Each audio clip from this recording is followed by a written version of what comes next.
नमस्कार दर्शकों। पूर्व राज्यपाल सत्यपाल मलिक की तबीयत बेहद गंभीर हो गई।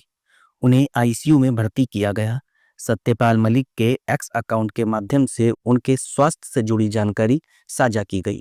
इसमें बताया गया है कि वे पिछले 1 महीने से किडनी की समस्या से जूझ रहे हैं। शनिवार को अचानक तबीयत बिगड़ने पर उन्हें आईसीयू में भर्ती किया गया। अपनी पोस्ट में सत्यपाल मलिक ने सरकार पर सीबीआई के माध्यम से फर्जी मामले में फंसाने का आरोप लगाया और कहा कि मैं किसान कौम से हूं, ना डरूंगा और ना ही झुकूंगा। पोस्ट में आगे लिखा, मेरी हालत बहुत गंभीर होती जा रही है। मैं रहूं या ना रहूं, इसलिए अपने देशवासियों को सच्चाई बताना चाहता हूं। सत्यपाल मलिक ने लिखा, जब मैं गवर्नर के पद पर था तो उस समय मुझे 150 करोड़ रुपए की रिश्वत की पेश की गई, लेकिन मैं अपने राजनीतिक गुरु किसान मसीहा स्वर्गीय चौधरी चरण सिंह जी की तरह ईमानदारी से काम करता रहा और मेरा ईमान वो कभी डिगा नहीं सके। जब मैं गवर्नर था उस समय किसान आंदोलन भी चल रहा था। मैंने बगैर राजनीतिक लोभ लालच के पद पर रहते हुए किसानों की मांग को उठाया। आगे अपनी पोस्ट में सत्यपाल मलिक ने पहलवानों के आंदोलन का जिक्र किया और लिखा, महिला पहलवानों के आंदोलन में जंतर मंतर से इंडिया गेट तक उनकी हर लड़ाई में साथ रहा। पुलवामा हमले में शहीद वीर जवानों के मामले को उठाया। इसकी जांच आज तक इस सरकार ने कभी नहीं करवाई। सत्यपाल मलिक ने आरोप लगाया कि सरकार सीबीआई का डर दिखाकर झूठे मामले में फंसाना चाहती है। उन्होंने कहा कि सरकार मुझे सीबीआई का डर दिखाकर झूठे चार्जशीट में फंसाने के बहाने ढूंढ रही है।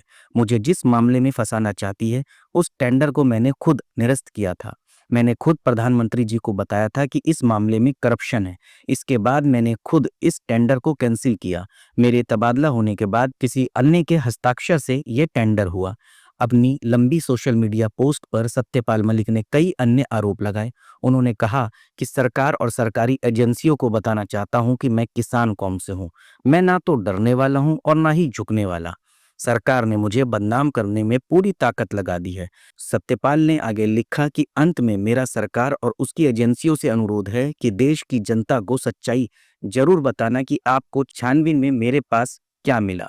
सत्यपाल मलिक ने अपनी पोस्ट में बताया कि सच्चाई तो यह है कि 50 साल से अधिक लंबे राजनीतिक जीवन में बहुत बड़े बड़े पदों पर देश सेवा करने का मौका मिलने के बाद आज भी मैं एक कमरे के मकान में रह रहा हूँ, कर्ज में भी हूँ। अगर आज मेरे पास धन दौलत होती तो मैं प्राइवेट हॉस्पिटल में इलाज करवाता। दर्शकों, ये बात सच है कि केंद्र में कोई भी सरकार रहे, वो हमेशा सीबीआई का दुरुपयोग करती है। ऐसे आरोप न जाने कितने सरकारों पर लगते आए हैं, लेकिन सत्यपाल मलिक की इस पोस्ट ने सभी को हिलाकर रख दिया और सरकार और सरकारी एजेंसियों की मंशाओं पे सवाल उठाए।